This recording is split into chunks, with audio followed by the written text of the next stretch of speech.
Bharatiya Janata party के प्रदेश कोषाध्यक्ष आशीष शेलार ने महाविकास आघाड़ी पर तीखा प्रहार करते हुए कहा कि अब इनका अस्तित्व समाप्त होने के कगार पर है। उन्होंने दावा किया कि कांग्रेस भी ये तय नहीं कर पा रही है कि उनका नेतृत्व कौन करेगा। शेलार ने महाविकास आघाड़ी की समाप्ति को निकट बताया और कहा कि अब इसका कोई भविष्य नहीं दिख रहा है। उन्होंने सवाल उठाया कि कांग्रेस अपने राष्ट्रपति पद के उम्मीदवार को लेकर असमंजस में है।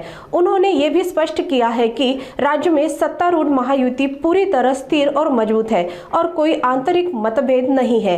मुख्यमंत्री और दोनों उप मुख्यमंत्री सहयोगात्मक संवाद के माध्यम से प्रशासनिक कार्यों को आगे बढ़ा रहे हैं।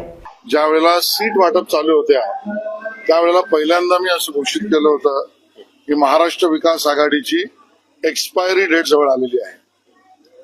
सीट वाटपानंतर तिकीट वाटपात भांडणं झाली आणि त्यावेळेला मी म्हटलं होतं की बळे यांनी सीट आणि तिकीट वाटप केलं तरी निवडणुकीच्या निकालाच्या दिवशी किंवा त्यानंतर महाराष्ट्र विकास आघाडी फुटणार आहे।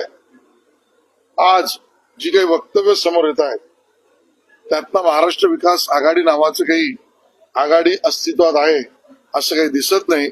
जवळजवळ ती मृतावस्थेत गेली, फक्त मृत घोषित करणं बाकी आहे। दुसऱ्याच्या घरात डोकावणे माझं काम नाही।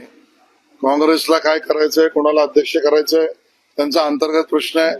पण मी गणिताचा विद्यार्थी आहे त्यामुळे एवढंच सांगेन, 0 अधिक 0 इज इक्वल टू 0। अध्यक्ष कोणी केला तरी काँग्रेस 0च राहील। मला असं वाटतं जे अजून शाळेतच पाठीवर बसले आहेत ते आमच्या पीएचडीच्या विद्यार्थ्यांशी सामना काय करणार। या सगळ्या नेत्यांना माझा प्रश्न आहे, ज्या वेळेला उद्धवजी आमच्याकडची लोक तुमच्या पक्षात घेतात त्यावेळेला काय आरती पूजन करतात का?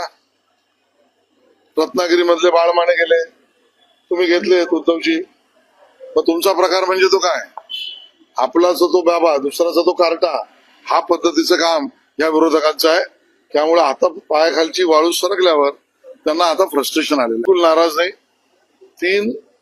2 उपमुख्यमंत्री आणि 1 मुख्यमंत्री तिघे आपापलं काम एकमेकाशी संवाद संपर्कातून त्यावेळी करताय। आपल्याला माहिती आहे की न्यायालयामध्ये या विषयामध्ये जी लोक कोर्टात गेली त्यांचा तो अधिकार असला तरी त्यांनी केलेलं एक कृत्य महाराष्ट्राला पटणारं नाही। त्यांना समर्थन देणारी काही लोक असतील तर ती समोर येत आहेत आणि त्यामुळे मला असं वाटतं आम्ही दोन्ही सरकार ते वेळेच्या आधी न्यायालयीन प्रक्रियेतून पूर्ण करावं याचा पाठपुरावा करतो।